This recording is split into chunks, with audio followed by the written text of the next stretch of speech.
আবার মেয়েদের কয়েকটি হারাম নাম আমাদের সমাজে খুব প্রচলিত। ইসলাম এই নামগুলোকে হারাম করেছে, অথচ এই নামগুলো আমরা খুব আগ্রহ করে রাখার চেষ্টা করি। এই নামগুলো যদি থাকে তাহলে আজকে চেঞ্জ করে ফেলবেন, কারণ ইসলাম হারাম করেছে। এর মধ্যে প্রথম নম্বর রয়েছে রিয়া। রিয়া মানে হলো লোক দেখানো। এই রিয়া যদি কোনো মানুষের ইবাদতের মধ্যে থাকে, ওটা ইবাদতই নষ্ট হয়ে যায়। রিয়া শব্দের আরেকটি অর্থ হলো অহংকার, অহনিকা। এটা যদি বাস্তব জীবনের উপরে প্রভাব পড়ে, বিশ্বনবী বলেছেন মানুষের নামের অর্থ, নামের প্রভাব তার বাস্তব জীবনের উপরে প্রভাব পড়ে, যার কারণে এটা দুনিয়া আখিরাত ভালো নাম হলে উজ্জ্বল করে দেয়, যদি এটা খারাপ নামের অর্থ বহন করে তাহলে দুনিয়া আখিরাত নষ্ট করে দেয়। এই জন্য অর্থবোধক নাম আমাদের রাখতে হবে, রিয়া নাম এটা রাখা যাবে না। দ্বিতীয় নম্বর হলো আসিফা। আসিফা নামের অর্থ হলো সে আফসোসকারী নারী, আফসোসকারী নারী বা হতাশাময় নারী। আফসোসকারী এই অর্থ যদি তার বাস্তব জীবনের উপর প্রভাব পড়ে, সারা জীবন তার আফসোস করতে যাবে, হতাশাময় জীবন তার কাটবে। এজন্য আসিফা নামটা এটা রাখা যাবে না। 3 নম্বর যে নামটি রয়েছে সেটা হলো মান্তাসা। এটা বর্তমান সময়ে খুব জনপ্রিয় একটি নাম, মানুষেরা খুব আগ্রহ করে রাখে।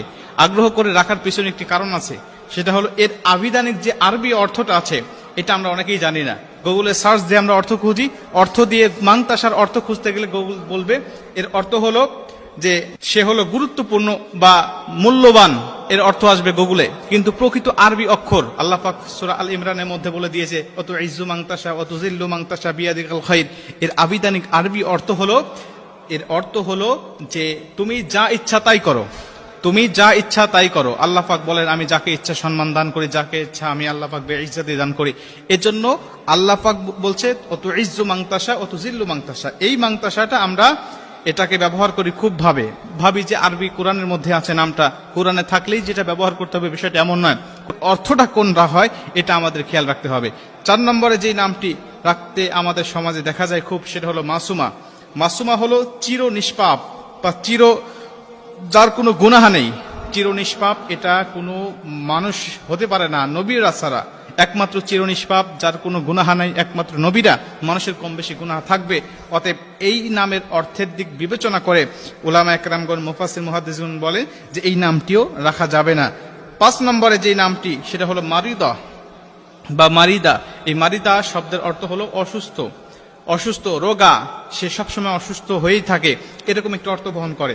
অতএব এর অর্থের প্রভাবটাও যদি মানুষের জীবনের উপরে পড়ে তাহলে সে সবসময় অসুস্থ হওয়ার সম্ভাবনাই বেশি থাকবে। নবীজি বলছে নামের অর্থ এর প্রভাব মানুষের উপরে পড়ে। 6 নম্বরে আরেকটি নাম সেটা হলো সাহেরা। সাহেরা এই নামটিও অনেকের দেখা যায়। অনেকে বলেন যে ইব্রাহিম আলাইহিস সালাতু ওয়াস সালামের স্ত্রীর নাম ছিল সাহেরা। না, আসলে ওনার নাম ছিল সারাহ বা সারাহ, এই নামটি তার ছিলেন। অতএব সাহেরা অর্থ হলো জাদু